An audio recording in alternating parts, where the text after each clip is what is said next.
The client said to us, like, I've just got to tell you guys, like, you talk about family, but you guys actually live and breathe that. And honestly, in 12 years of business, that was the biggest compliment we've had.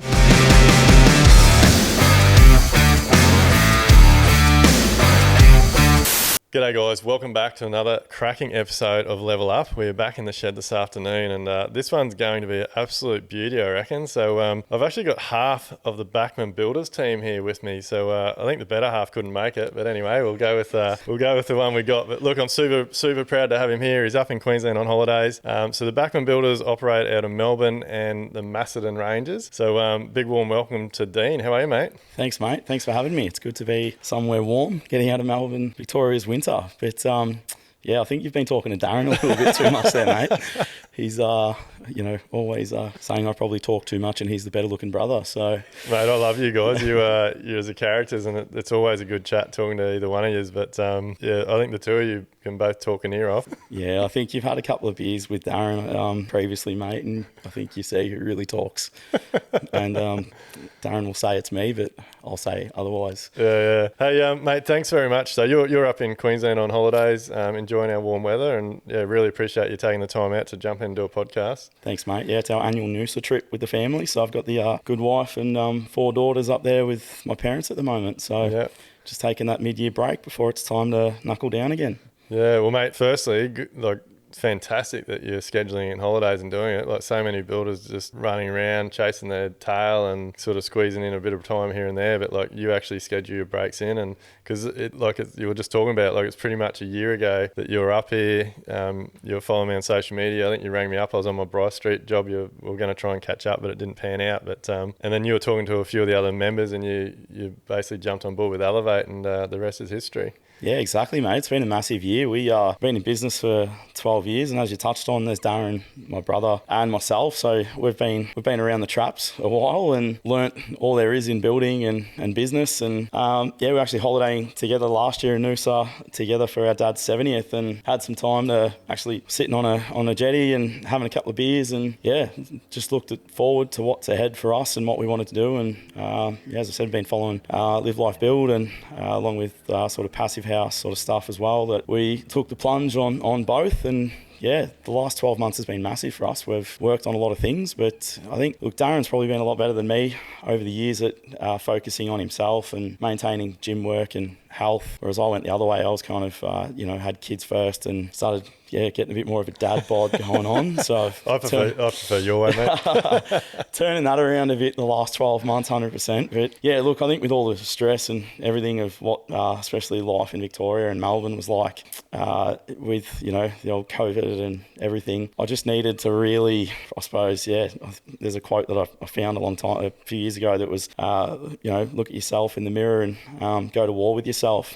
And I did that. Like, I've been doing that pretty well for the last sort of 18 months. One of the biggest and best things we've done was jump on board with Live Life Build. As you know, we're just talking about, like, we've just had another big opening in Elevate, and it's been incredible, like, biggest intake we've ever had. So for me, there's a lot of things going on. Like, we're in a time where everybody is looking for change. Like, everybody's realising that our associations, our licensing bodies aren't doing enough for builders and tradies, and also obviously with the passive house stuff and building better, like the construction codes a bare minimum. And so the question that comes up all the time is, like, everyone's either like they haven't got enough money, or they haven't got enough time, or they're busy or whatever. Like, after 12 years in business, what was it that made you take the step to think, fuck, like, if we don't do anything, we're just going to keep going on this journey? Like, what are we doing? Yeah, well, not a straightforward answer to that, to be honest, mate. Like, there's obviously everyone's going to hold themselves back, and I think a lot of people might find an excuse to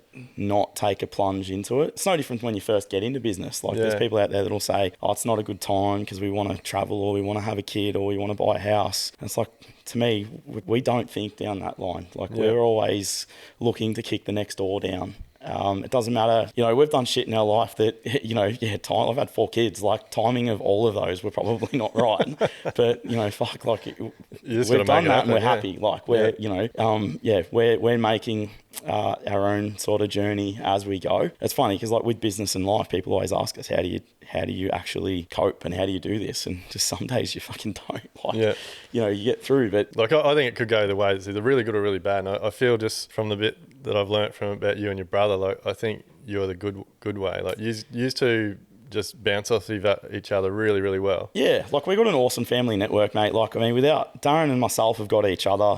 We've got two incredible wives who did work in the business, and like Nicole, my wife now, is I'm supporting her with her venture of Clover Interiors, and Darren's wife's a school teacher, and she's gone back to her passion. But like realistically, like our biggest support network is, apart from our wives, are our parents. Like we've got phenomenal parents and a phenomenal family network. So we don't have far to look to kind of get that inspiration or support. Like if you're having a down day, like our mum's like knows if we've had a bad day. Sometimes we'll have a barney with each other, and she will just call us and she'll be like, "What's going on?" You're like, "Oh, nothing." And she goes, "Yeah, right. Like, what's going on?" So I mean, we've got that family network, and we're aware that like not everyone's as fortunate to have that. But there's people out there that you can, and I know the theme that we always chat about that we do with each other. Like we reached out to you to catch up, and before we kind of had met or knew each other, and there's probably, I don't know, we network with so many people. It's really important to two things. I think the path we're going down, like definitely network. Like you've got to open up and communicate. So that ties in with being a bit vulnerable. Like you've got to be able to talk to people. Yeah, and 100%. If that means talking to other builders and having a chat about some issues you're having or asking for help, it's okay to do that. Yeah, for sure.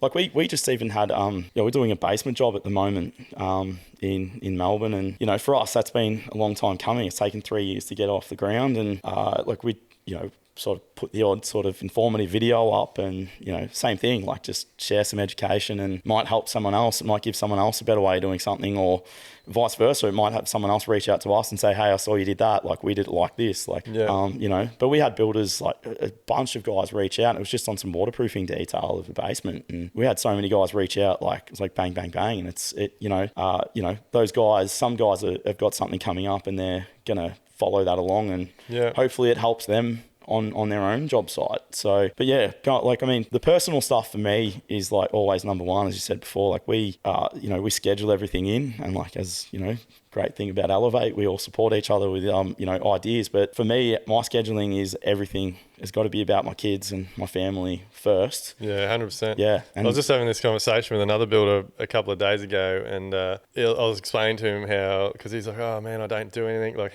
what do you schedule?" And like the reason we have Sunday planning out in the Elevate community on the Facebook page, because that's how me and my wife started.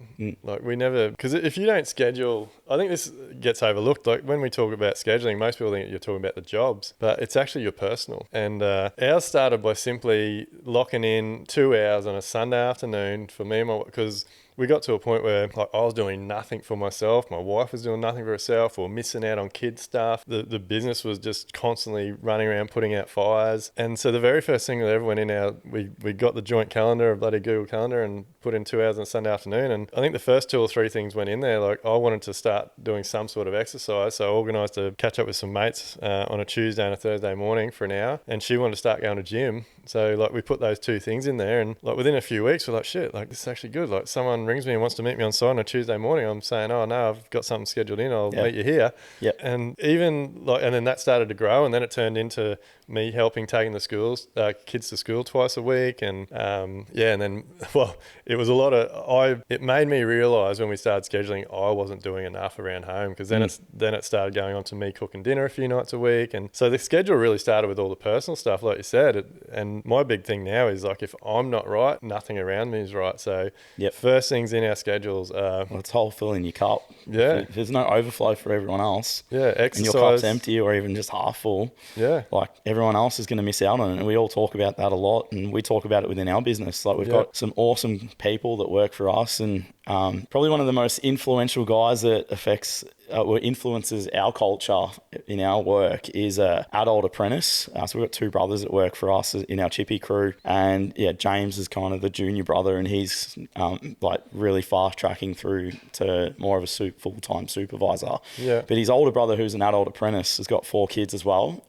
He's a jet. Like he has done more to influence our culture in the last 2 years than anyone else has in the 12 years before. He's the most polite guy. Like calls everyone sir. And now we got like, you'll ring up one of the other chippies and they'll be like, "Hey sir, what's going on?"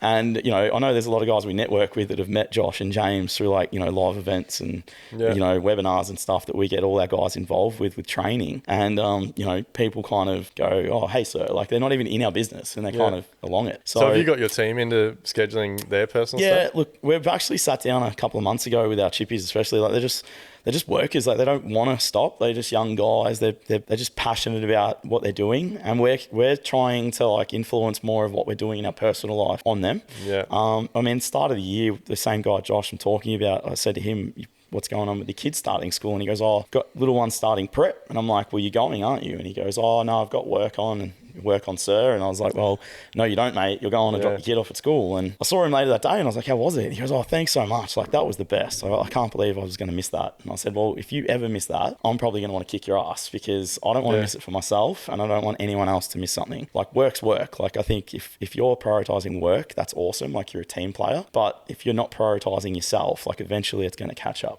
Yeah, it's super important. There's so many opportunities with kids' schools, kids' sport, family events, exercise. Like, if you don't schedule it in, it just doesn't happen, does it? Yeah, that's right, mate. I think it's pretty powerful that we try and really encourage that as well. Some guys are all on board with it. Others, you got to keep pushing them along. But I think we're the same, mate. Like I look at it as if I'm working my ass off to be better and spend more time with family, like my team's got to be able to do the same thing. Like it's unfair if I'm knocking off early or starting late. Like we've all got to sort of try and work together to reach goals and do that. And at the end of the day, like everyone's out there working for their family. So. Yeah, well, it's on our logo, mate. Like it's like on my shirt, family. It's one of our mantras. It's like what we live by. Like we've had probably the biggest compliment we've had. It was the biggest job we've done. Probably, it went for a couple of years through COVID. We had an amazing relationship still do with those clients. We had a celebration kind of Sunday barbecue they put on when we finished. And the client said to us, like, I've just got to tell you guys, like, you talk about family and family building for family. And she said, but you guys actually live and breathe that. And honestly, in 12 years of business, that was the biggest compliment we've had.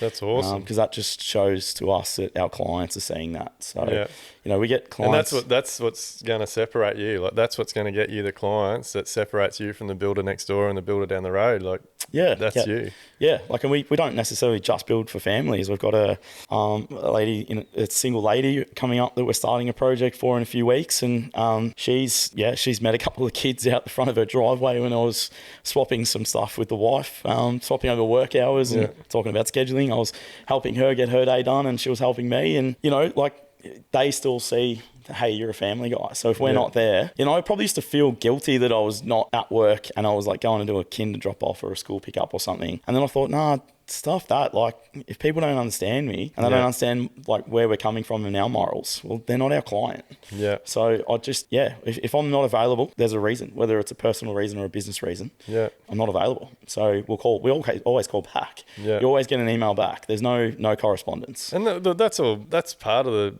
I guess it's one of the joys of working for yourself. Like, you can be adjustable with your schedule and stuff as well, but it's actually not that hard for an employer to, like I said, with our teams, to help them out to be able to do those same things. Like, it made a fun of and again, like you said, like a lot of them, the times they're workers. They just want to turn up. They want to be part of the team.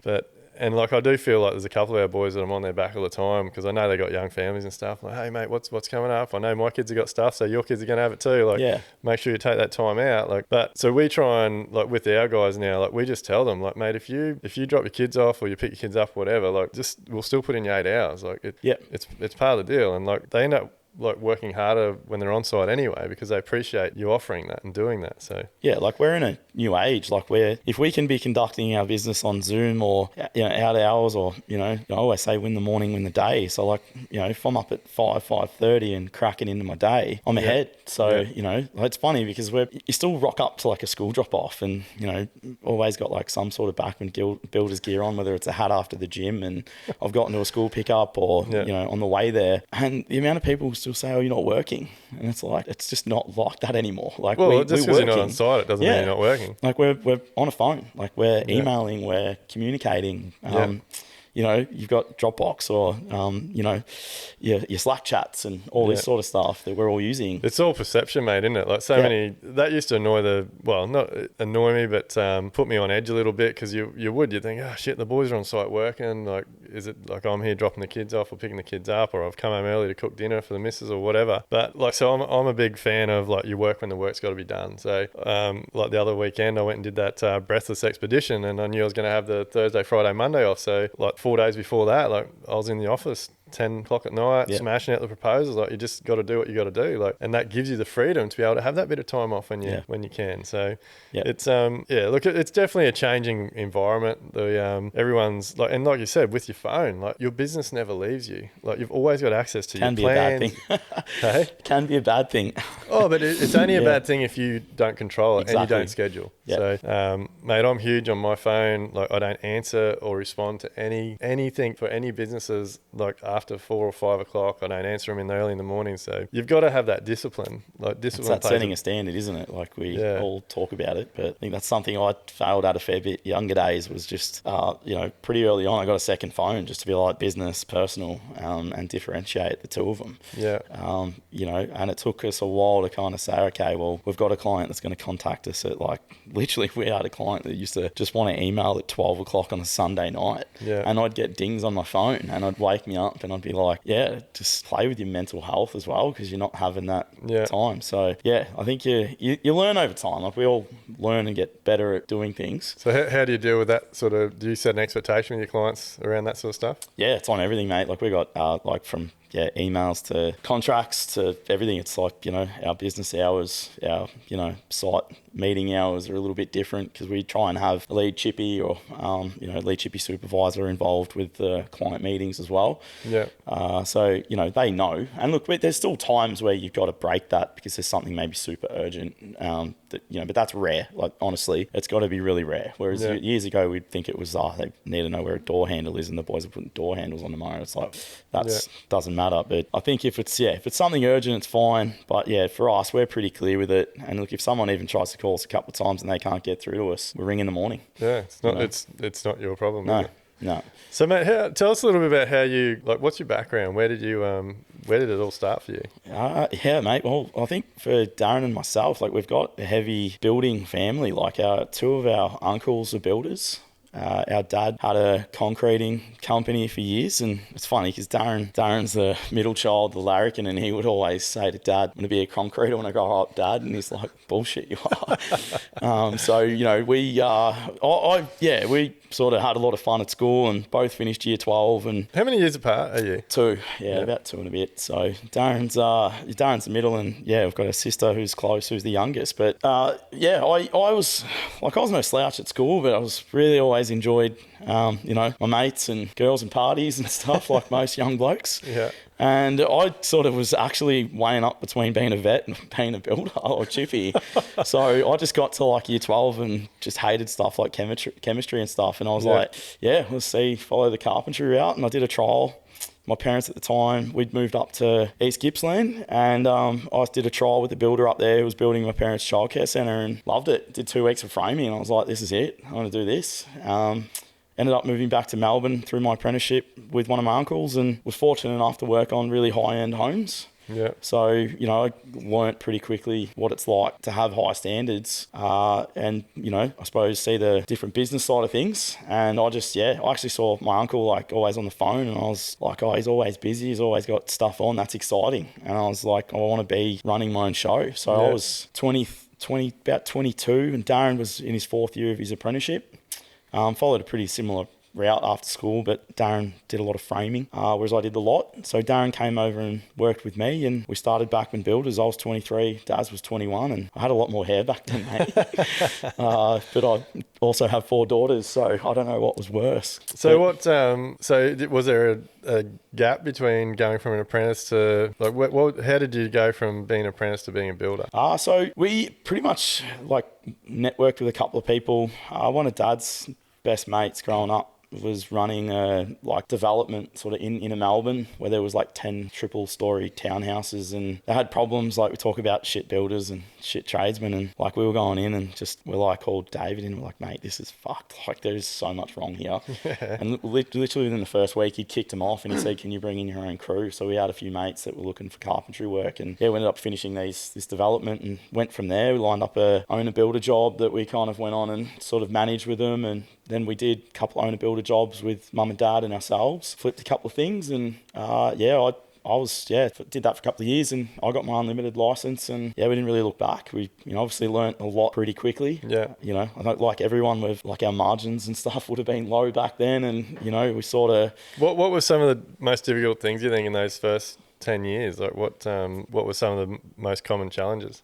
Well, Darryn and myself, we're pretty similar, but we're pretty different. So I was always, I always like to please people by being, like to think I'm pretty genuine and helpful kind of person. And when we're building someone's house, we know it's their dream home and we've got their finances in it. And, when they come to you, we're sort of like wanted to please them all the time. And, I've probably let a few things slip through early days that cost us money at the end of the day. And then, you'd start putting your foot down and, relationships can turn sour. You get clients, obviously. I think we all know as builders, when people start using all their money and it's that, maybe a project's pushed out a little bit, that's when it gets a little bit tense. And that's when it's most important that early days you've set up a good relationship and you got good communication. Yeah. I think early days, like we probably communicated, but we tried to communicate to please more than anything. Whereas now, like if we've got to have a tough conversation to say, yeah, look guys, this is going to cost you an extra 20 grand and it's not there. There's no such thing as we can just pull it out of our back pocket and it can just be done. It's hard, isn't it? Like that, like you say, like we're always, builders are people pleasers. So we're always trying to keep that, I guess, that happy vibe. Like you start on site, you're all good friends. You want to keep that relationship going, and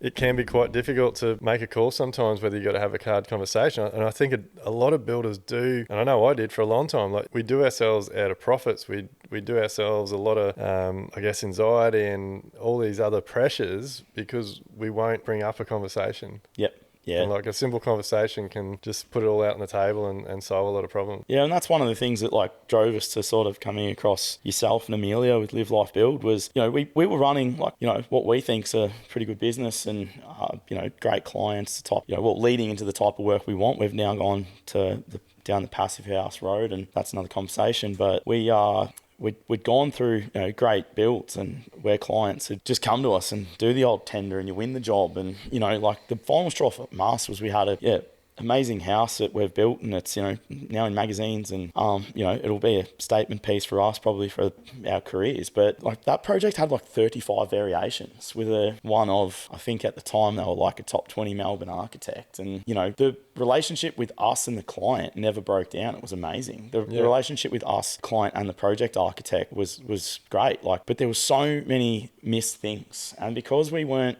understanding what was going on, and we asked for more information, and we said, hey, look, is there a decision? Because we'd like to have some conversations on a few different things on how it can be built. And that's exactly what we do with our pre-construction and pack process. But that was the final straw for us. We're like, we just can't keep doing this tender. It's just bullshit. Like there's a better way than this. And when we had some chats and what's involved and pretty quickly like dove into it.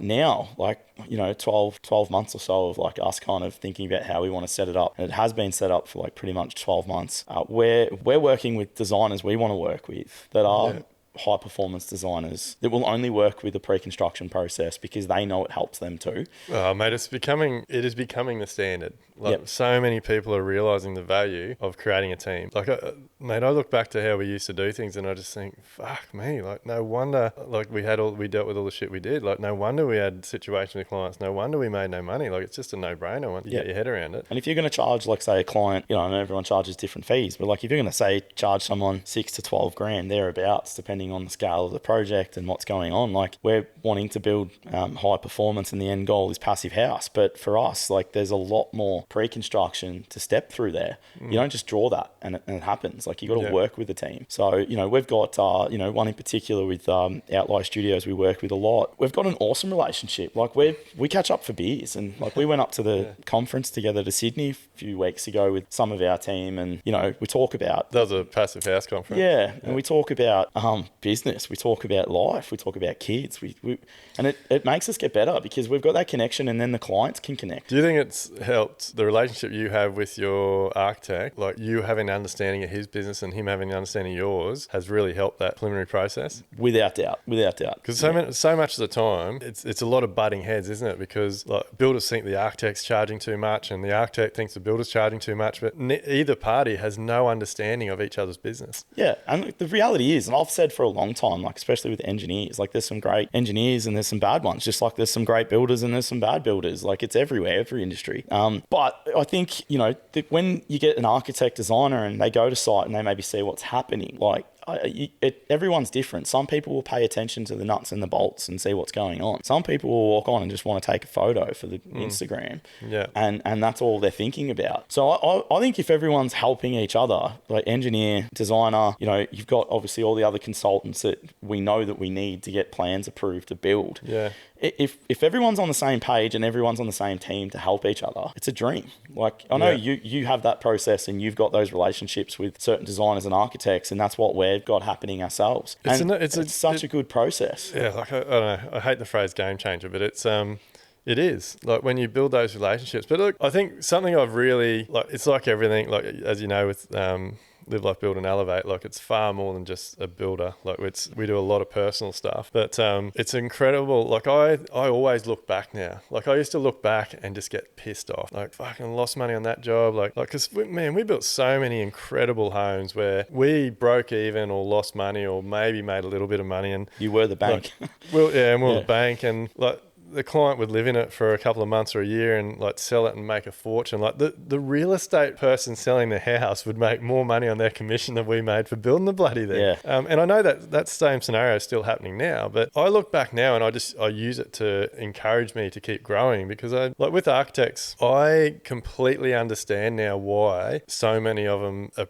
act the way they do, because like they go and they draw these incredible homes, and like a lot of them give builders the opportunity. Like they might have a few builders that do their work and they'll say, hey, do you mind run your eye over this project? And the builder will spend 10 minutes looking at it and go, oh yeah, what's their budget? $1 million? Yeah, we can do it for that. And then so they go off and continue drawing it and then come back with this work of art, and then the builder's like, fuck, that's $2 million. Like, what are you doing? Like so many builders miss all these opportunities to get involved for a start. To obviously the pack process works so well because it is a process. Like you can actually lay it out in front of your client, say, look, we need to follow all these steps to get you from here to here. Yep. But I think the other really big thing with it is so many builders are undercutting, lowering costs, substituting materials to try and get the job. And so then when they get the job, architects and designers are like, don't have trust that they're actually going to deliver what's on their drawings. So then you start all this headbutting because the architects like they turn up to site and they're like, oh, that's not what we wanted, or that's not what we expected. So then you get the builders going, oh, fuck them. Like they keep coming here changing shit. And like it's got to be a relationship. Like you've got to work together. We've always said,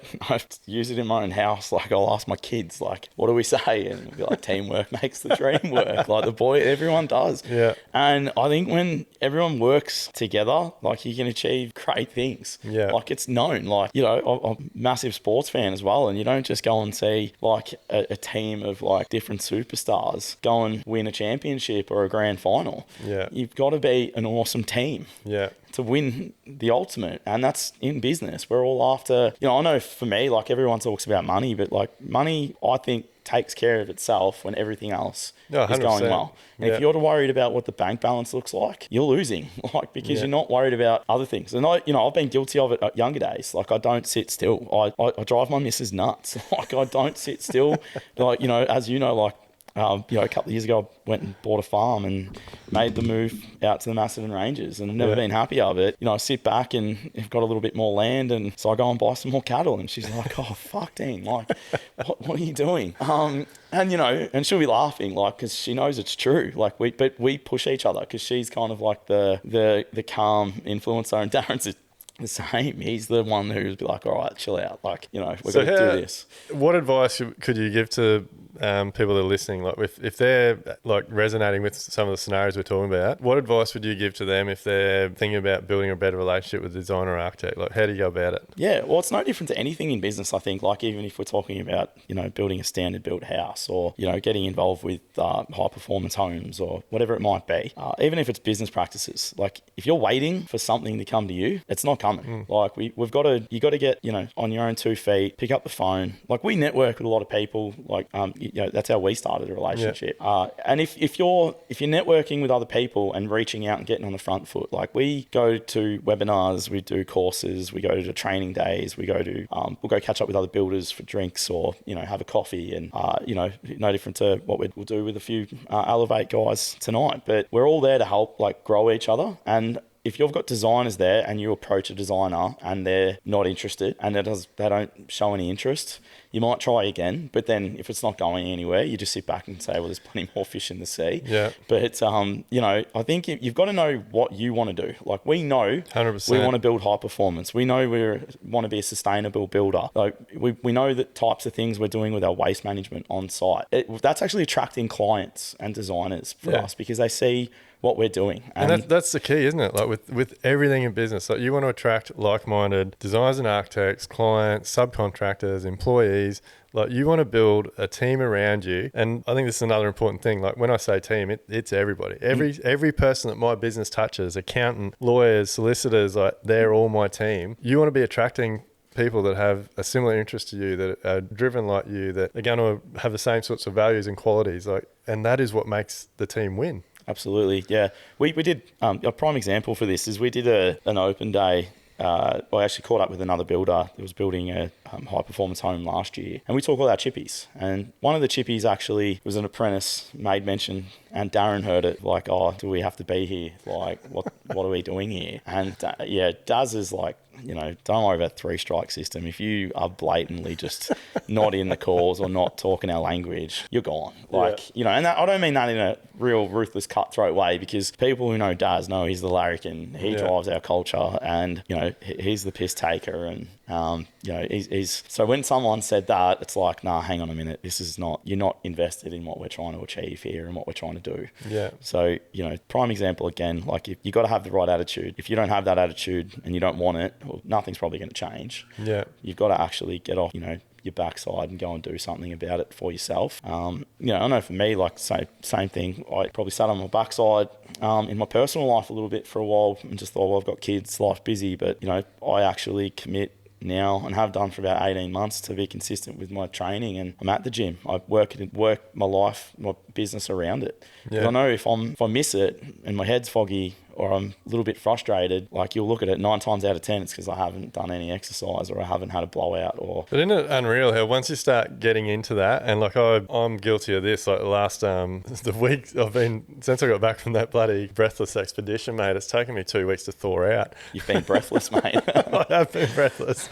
It was friggin', mate, recommend it to everyone. It was the hardest, most challenging, most enjoying, most emotional, like, it was just everything. Like, it was pretty full on. But I've been pretty slack the last week and a half since I got back. And like, it's funny, if you don't, like, just knowing, like, you'd be the same now, I reckon, like, when you get to that point where you're like, yep, jump out of bed, have a shower, go to your gym, go for your run, do whatever you're doing, get yourself in the right mindset and I guess zone first, the rest of the day just falls into place. Yeah. If you like, your alarm goes off and you're like, oh shit, just lay for another 5 minutes, like, chill out, look out the window, oh shit, close my eyes again. Like, if you let your brain muck around for that little bit, your whole day's fucked. Yeah, absolutely. Like, I've done it before. You go through periods and you're not being consistent. And I think when you're being consistent with everything, like, everything else clicks. But I get up in the morning and, like, just the little things I try and tick off first. And that's even just having a stretch, making a coffee, if there's some dishes to chuck some dishes away, just so you feel you've got a couple of little time there, like little, a stretch might be 10 minutes, but a coffee, a couple of minutes, and then you sit down and then, whether you're doing a podcast or an audio book or just listening to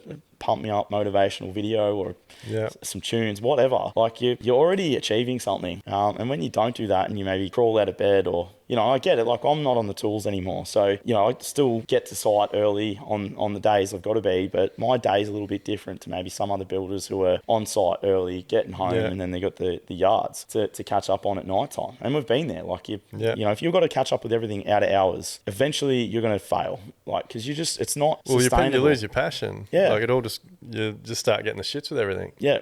No, mate, been there, like probably late 20s, early 30s. Like I got to a point where I even just said maybe it'd be easier just to bloody go and work at Woolworths or something and not deal with the shit. Yeah. But then it comes down to like, you know, sorting your own shit out. Being a great dad, having a good marriage, looking after yourself, catching up with mates. I think we were doing a Zoom a few weeks ago and we had our great mate Apples on and talking about just, you know, looking out for each other. And I think while we were on that Zoom, I reached out to like 4 of my best mates that I've been through everything through in life, or we've like lost people, we've grown, we've got kids together, you know, we've all got different businesses. And, you know, I just messaged them like, guys, I've been slack and how's everyone going? How's this going? How's this going? Yeah. Because I just sort of like gotten distracted for a few weeks to like not check in on some people who are important. Yeah. You know, and if you're not having time for yourself and the things that matter in life, like, eventually it's going to wear you down and you're going to hate it. Yeah. Yeah. So mate, what's the big turnaround? Like, so you've come a long way. So for someone that sort of signed up to Elevate for the pack process, like 12 months later, you're still charging on, you're motivated as ever, you're jumping in. Like, has it proved to you, like, because this something for me was like, you don't know what you don't know. Yeah, definitely. And like we threw ourselves in the deep end. Well, I did in particular because I did my passive house course like you did late sort of second half of last year. Yeah. And so I was doing that, and we were doing, you know, putting a pre-construction process in, and, you know, we're trying to network, and we're doing trying to clean up on everything we could. We just anything in our business, we went back, pulled it apart, and just saw how we could kind of put it on steroids, and, you know, I mean in a I suppose a positive way. Without looking like we're just trying to change the universe. Like, we're just trying to make sure we're also making people grow. And we've been able to like include our team in things as well. Like, you know, they know what we're doing. They know what's in pre-construction. They know what systems we're trying to put in. They know what we're changing up and what directions we're trying to change. And like, our house has been high performance. Like, we won't be building anything without a HRV in it. And we want to be using high-end WRB wraps, and you know, that's just the minimum stuff that we're doing to make it all better. But I think the more that we kind of took a bite out of, the more we wanted. So and that's like us, as I said before, I don't sit back, we just want to keep kicking doors down. But I think the biggest thing, mate, we took out of like Elevate, and we have taken out of Elevate, is like the community. Like, it's freaking awesome. It's insane, mate. Like, most Fridays I have a tear in my eye now. Like, there's at least one member that you So I'll put this question to you because it's something else that's come up with a few of the calls I've been having lately. Like, I feel like builders need to be vulnerable, and it's like so many of them sort of skirt around it, but it's like as soon as they become vulnerable, the gates open and just they're away. Yeah. And shit just starts to happen. They take ownership, they take responsibility, and like their lives, their businesses just take off. Yeah, and I think we're all like, look, and I know there's some women out there who are builders and some great builders as well, like, and trades, like, so, but generally speaking, most builders are blokes, and we're all like stubborn, pig-headed, like, and we've, you know, I know you've had this conversation before with plenty of builders. We're all kind of, I suppose, painted with the same brush, but we as Darryn and myself with Backman Builders, I suppose we spent too long, even though we had that family network, our uncles are like the older generation, and, you know, we're like, no, we're going to do this ourselves. So we kind of, you know, have chats with them, but it's not like anything serious. It's more about footy and family and what's going on and stuff.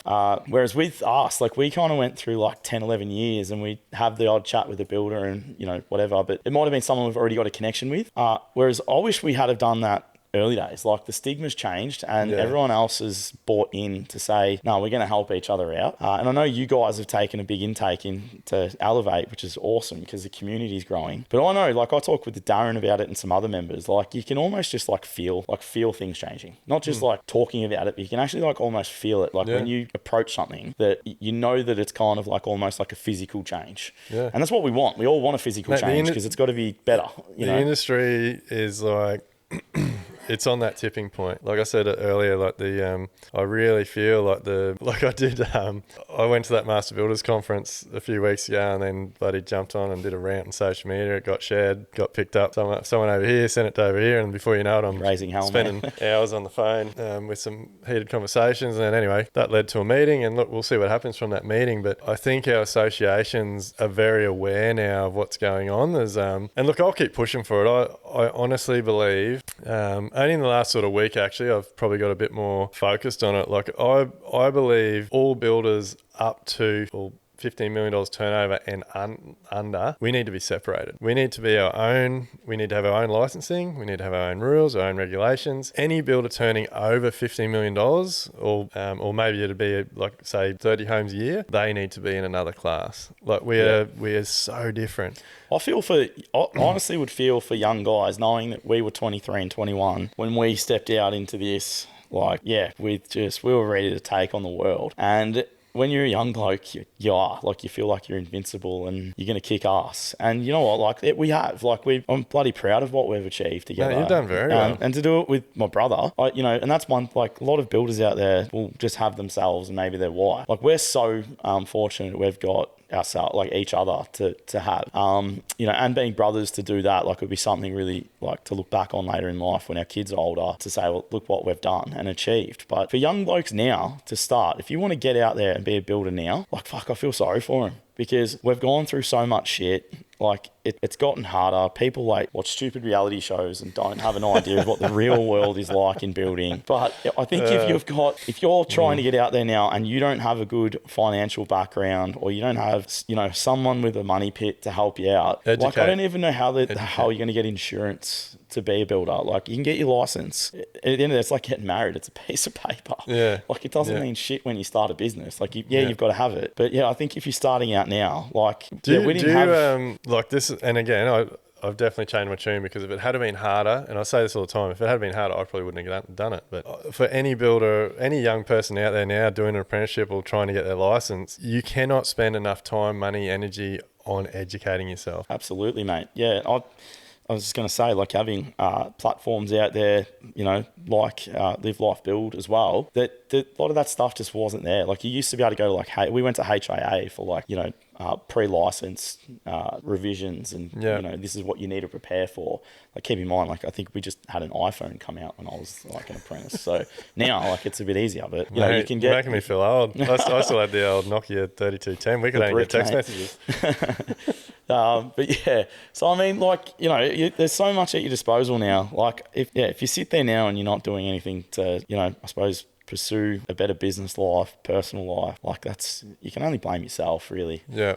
But it's all, so much of it is personal, but isn't it? Like that's like obviously we focus heavily on it in Live Life Build, but like I know back in the day when I knew there had to be a better way and I tried to get help, like it was all focused on the business and not that, like we've touched on, like if you're not right, your mindset's not right, you're not focused, you're not setting goals, you're not understanding targets, you're not like in all the right headspace, it doesn't matter how good a business information you have because you'll just stay on that roller coaster ride up and down, up and down. And I think like prime example of that was we had the first live weekend in Kingscliff with a group of legends really. It was incredible. Like the Saturday morning after the first day, like no one had really met. Like we all felt like we knew each other, but everyone meets, and then all of a sudden it's like you feel like you've known each other for a while. And then to do that like breathwork session on the Saturday morning on the beach, sunrise coming up, and then to do ice baths and then jump in the water, and everyone's just like getting around each other. Like it was like was insane. We only had I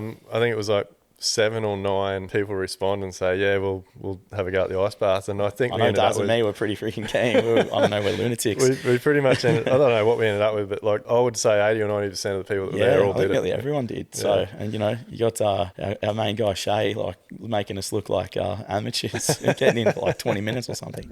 But no, like stuff like that's awesome. Like I know you've made comment to me before, but we're kind of on our own mission to kind of just keep pushing the boundaries and You know, I mean, I suppose we'd educate on different products and stuff like that, but we haven't done as much as we have until the last 12 months. Whereas now I'm like a dog with a bone. I'm not going to sit back and just not keep learning, not keep pushing the boundaries. You've caught that addiction, mate. Yeah, definitely. You know, and, you know, I think I'm just more balanced in my life now as my kids are getting older too. My youngest is 3.5 and I'm out of that kind of baby stage, and you know, like I feel like I'm getting more time. As crazy as that sounds, because like you got kids sports and stuff, but cows. Yeah, don't talk to my missus about that. I want to get to the cows. We'll have to talk about that before we finish. But sure. But you know, like that's another thing. Like farming, like I'm, you know, I've got one of my best mates who've gone through a lot together, and he's from a farming family just on the outskirts of Melbourne, and he's been everything from a diesel mechanic to a shearer to a full-time farmer, and like the amount of stuff I've learnt off him and guys like our great mate Craig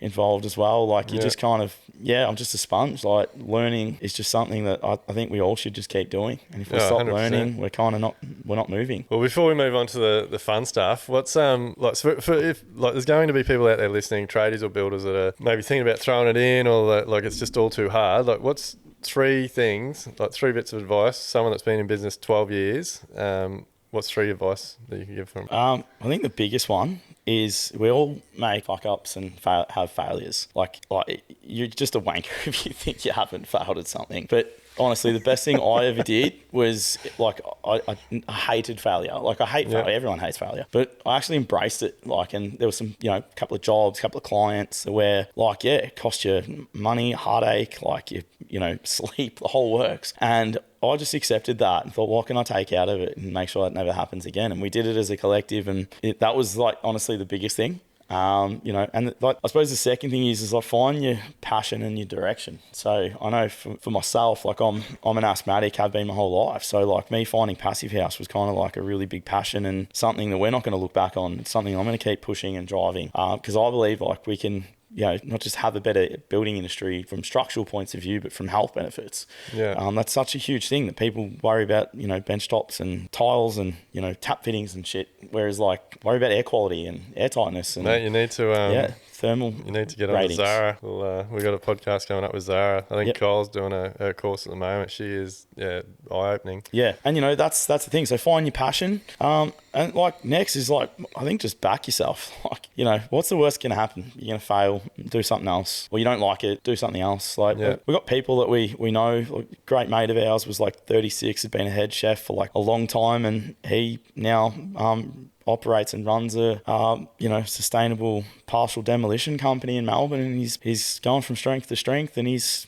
got a young family now, and you know, so I mean, that's probably the 3 I think would be the most beneficial. I reckon they're 3 crackers. Like it's actually, I love it that it wasn't just all business. Like you basically, ownership, passion, and find your motivator. Like, so can we talk a little bit about the Passive House stuff? So like I was going to ask you where that's come from, but you've just touched on like you've been an asthmatic. Yeah. So is sustainability, is that something you've always been a little bit interested in? Yeah, I think like I've always been like a bit of I haven't lived my whole life in the country. I've been in the country, back in Melbourne, like back and forth a bit. But I've always been like an animal lover. Always loved outdoors. And I think you just kind of see now, like from an environmental point of view, I sort of, people are just stupid. Like we are so wasteful, and it's like, you know, and we all have been in certain ways. There's always some part of our life that you look at and go, shit, mate, you know, like I've got 6 people live in my house, and you know, for us, we've like our waste out of our house is always going to be higher than like maybe a single person or just a married couple or something like that. But you know, like I think from a building point of view,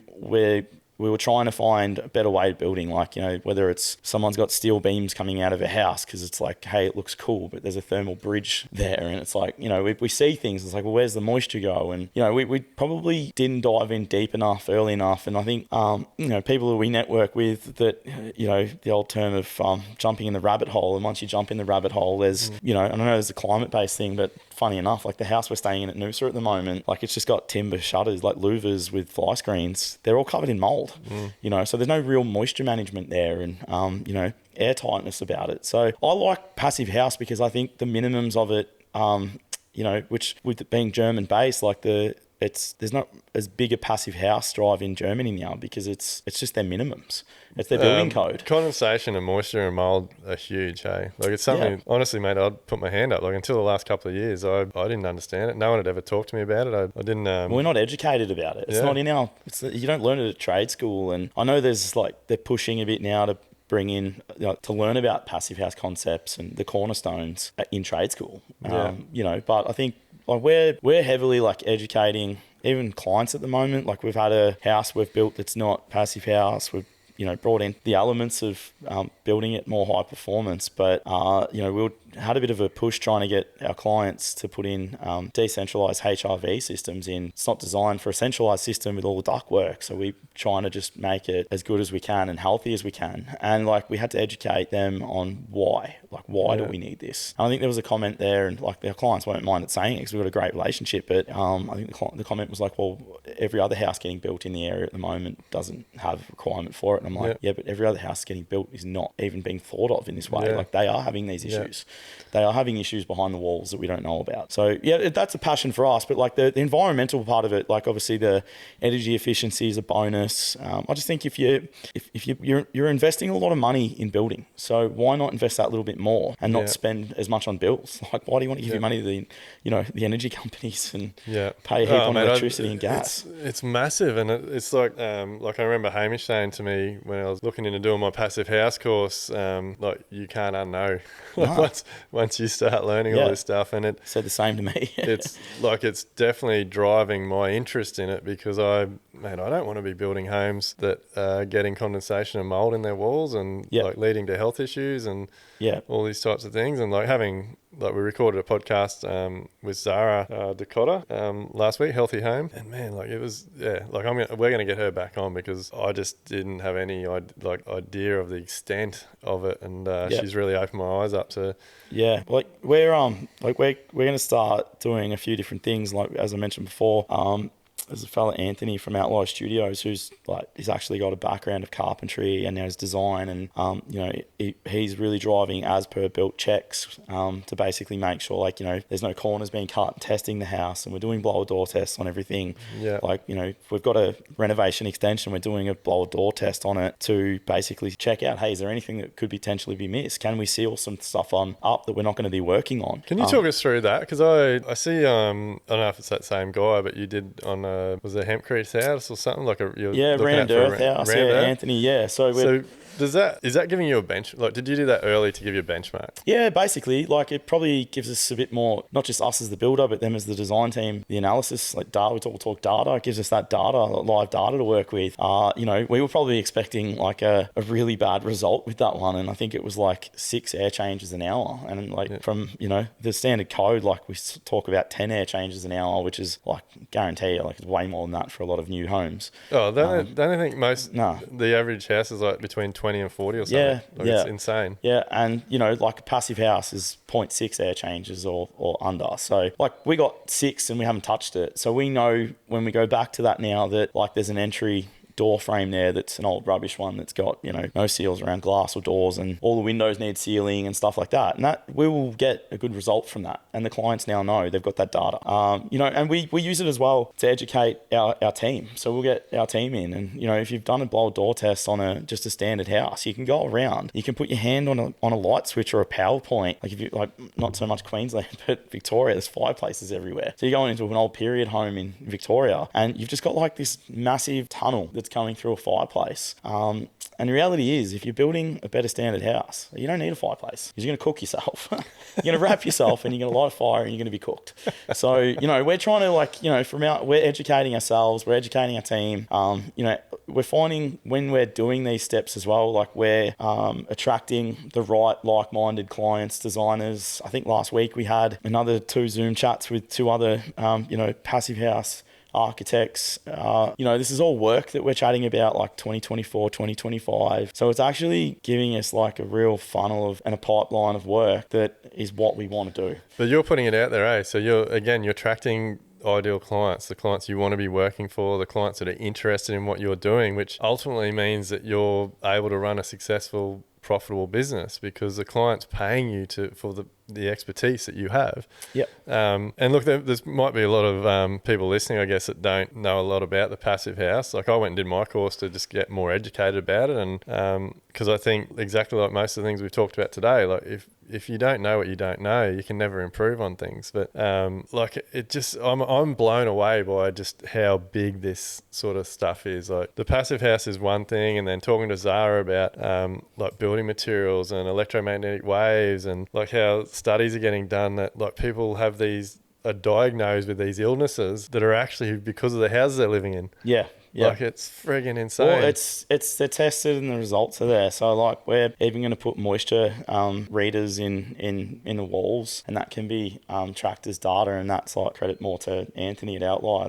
They're currently doing that already, and you know, we're going to start. The one thing we're pushing is we're going to start filming a bit more of our construction and the builds. You know, getting a bit more active in that, just so we can kind of really even more so educate as well, and for ourselves, like just to sort of, you know, look back on it and see where we can improve and so forth. But yeah, like the industry that are involved with, you know, high performance homes, healthy homes is like, it's a great part of the industry to be in. Like there's a lot of support. I think you could probably, like there'd be very little people in that sector of the industry that would not give you the time of day to help you learn or grow. I reckon there would be like, probably I could count on less than one hand like non-responses I've had. Yeah. And you know, I'll probably little shout out to I know you talk a bit with Shawnee from Tassie Builders blog. Yeah. Like he's fantastic, mate. We send each other. I don't know why he hasn't got more followers, man. Like he's great. He's gonna be he's a superstar. We got to get him on. Yeah. We got to get him on the podcast. Well, we're gonna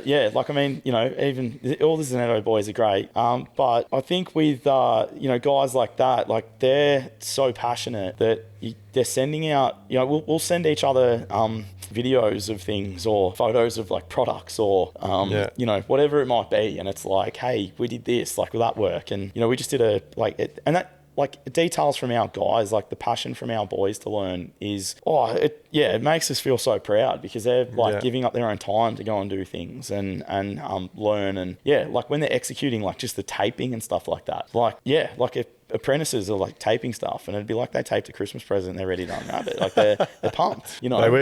I'm pretty excited. We've got Stewie coming up here in a couple of weeks, hopefully. Well, actually, by the time this goes to air, hopefully we would have done it. But yeah, we're building a frame at the moment, and then he's going to come and show us how to do all the installs and the seals around the windows and things. And I see you guys did a really good video on it, but like I follow heaps of guys in the States, and like they are all over this stuff. Like, yeah, we're so far behind the eight ball with it all. Like, and that's the thing. There's, you know, there's a lot of guys in the industries that would be like building science nerds. I probably can't say I sit here and say I'm a building science nerd. Like, I'm just really passionate. Like, so I, you know, but at the same time, like, I'm realistic. Like, I can't just be a building science nerd, because I need to wear, like, we wear a lot of hats. So if I was just worried about being a building science like specialist and that, like, that's why we kind of like trust our team and grow our team to be a part of that fold as well. Like, if it's just Darryn and myself that go to seminars and go get educated, like, that's great, but our team's not getting any better.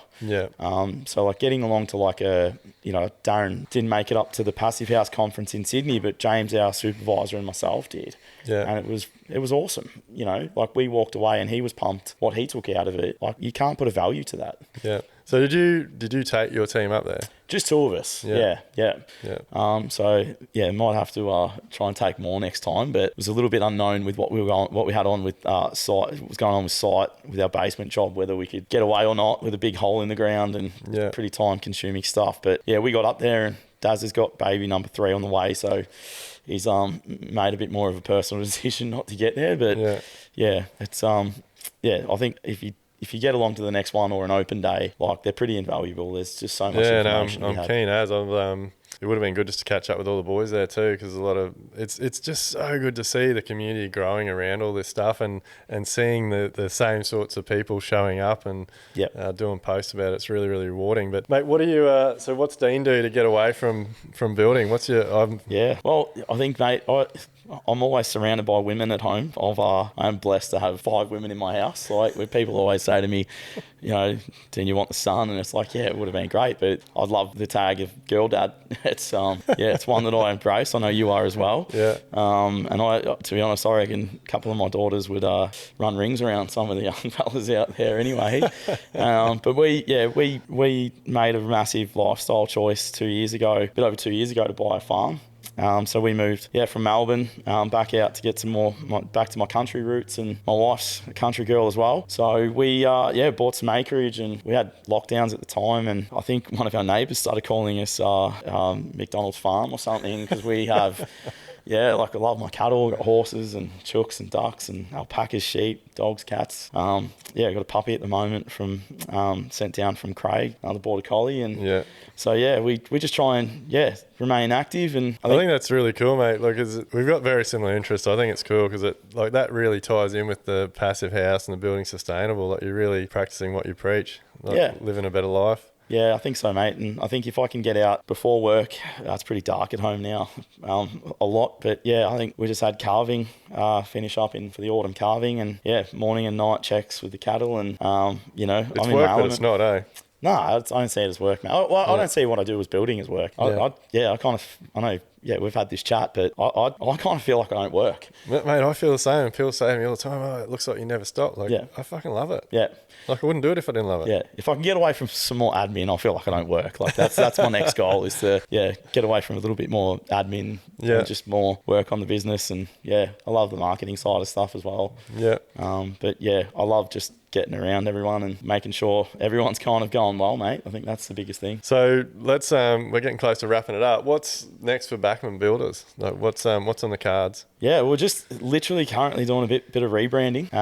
We're obviously had the luxury of expanding 2 years ago to be Melbourne Metro and also rural. So we cover like a pretty big area for a builder. And I guess that's where we're lucky to have 2 brothers running the business hands on. But look, definitely for us, like we're, if a house isn't planned to be full of high performance elements and become a healthy home, it's just not going to have a Backman Builders sign up out the front, plain and simple. But I think we're entering a phase of our lives where Daz is about to have his 3rd, and I think he said last kid. So we're kind of got 7 kids between us, and I suppose like we'll probably start turning our heads a bit more towards the next decade of our life, and we're working on some bigger goals that we want to start working towards. Maybe we'll chat about another time, but we just want to keep pushing the limit and being a part of the industry like yourself, mate, being a part of the industry that's on the right side of things, and I honestly feel like the next 10 years in our industry is just going to be awesome. Like, there's just so many people. Social media's got a big part to do with that. There's so many guys like yourself and Kyle Zanetto and Tassie Builders blog and like all the guys in the Elevate group. Like, there's just so many people doing amazing things and finding their passions and following them and encouraging. And then you got obviously the passive house community, and then you got people like Zara, Dakota getting involved. Like, it's just and that's probably awesome. One thing to say is, like, I know when we met yourself, Duayne, and Amelia, it was kind of like, actually meeting these people. Like, and it's funny, we had people come up to us and say, I watch you on Instagram, and it's like, oh shit, like I'm just a builder, like Dean Backman, a normal person. And that's the thing, like, reach out to people and like go catch up with people, or go ask to see someone's site, or have a beer or a coffee, because most people will help you. And like, I'm more than happy to catch up with people and write back to someone's DM or whatever it might be. Like, we send out documents to each other, to other guys in Elevate and stuff, and just to kind of help each other. And I think at the end of the day, like, there's so much work out there that we're not stepping on each other's toes. That stigma is kind of like on the way out. Oh, it has to be, mate. And there's so much room for growth. Like, enormous room for growth. Well, mate, look, really appreciate you coming on the podcast, especially while you're up here on holidays. But pleasure, mate. I'm looking forward to the next couple of hours. So we're actually heading off to the local pub to catch up with some of the Elevate members and have a few beers and a dinner while you're up here. So, mate, appreciate your time. I think you've added a lot of value to the guys and girls that listen. And I reckon we're probably going to get you back for round 2 at some stage, and we'll have to make sure the other half's with you. Well, mate, winter hangs around for a long time in the Massive Ranges, so we might have to get up soon again. Cheers, mate. Appreciate your time. Thanks, buddy. Cheers. Are you ready to build smarter, live better, and enjoy life? Then head over to livelifebuild.com/elevate to get started.